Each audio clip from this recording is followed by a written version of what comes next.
નમસ્કાર મિત્રો, સ્વાગત છે ફરી એકવાર તમારા યુટ્યુબ ચેનલ ગુજરાતી સાહિત્ય વિદ નિકુંજ યુટ્યુબ ચેનલમાં. હું નિકુંજ પરમાર આપ સૌનું તહેદિલ સ્વાગત કરું છું.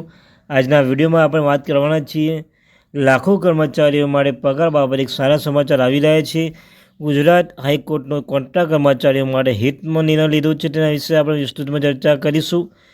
તે પહેલાં મિત્રો જે વોટ્સઅપ ગ્રુપ બનાવવામાં આવી છે, ટેલિગ્રામ ગ્રુપ બંને બનાવ્યું છે, એટલે મિત્રો લિંક ડિસ્ક્રિપ્શન મૂકું છું, અવશ્ય જોઈન થઈ જજો મિત્રો. તમને આ ચેનલ પર શિક્ષણ જગતની હરેક માહિતી આપવામાં આવે છે. કોઈ ભરતી આવે, પરિપત્ર આવે, શિક્ષણ જગત માટે ઉપયોગી બને એ તમામ માહિતી ચેનલ પૂર્વત કરવામાં આવશે. કોઈ શિક્ષણ સહાયક, જ્ઞાન સહાયક, કામી ભરતી, વિદ્યા સહાયક ભરતી, કોઈ પણ કોન્ટ્રાક્ટ લેવલની ભરતી તમામ માહિતી ચેનલ પૂર્વત કરવામાં આવશે. ચેનલ સબસ્ક્રાઈબ કરવાનું ભૂલશો નહીં. બેલ આઇકન બટન દબાવીને વોટ્સઅપ ગ્રુપ, ટેલિગ્રામ બંને જગ્યાએ મિત્રો જોઈન થઈ લિંક ડિસ્ક્રિપ્શન મૂકું છું.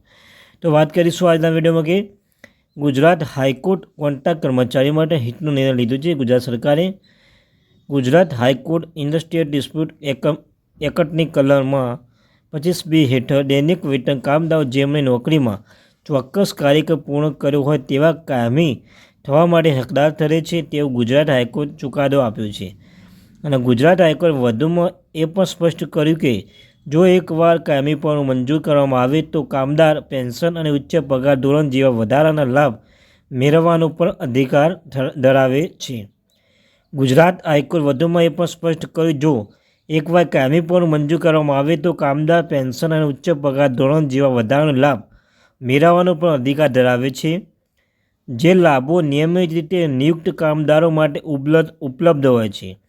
ત્યારબાદ જો કર્મચારી રોજમદાર તરીકે એટલે કે દૈનિક વેતન કામદાર તરીકે મૂળ નિમણૂક પામ્યા હોય પરંતુ અમુક ચોક્કસ વર્ષો સુધી નોકરીમાં કાર્યકાળ પૂરો કર્યો તો તેવા સંજોગોમાં પણ ખાસ કરીને ઔદ્યોગિક વિવાદ અધિનિયમ કલમ 25B અનુસંધાનમાં આવા કામદારોને નોકરી કાયમી તરીકે લાભ મેળવવાપાત્ર ઠરે છે.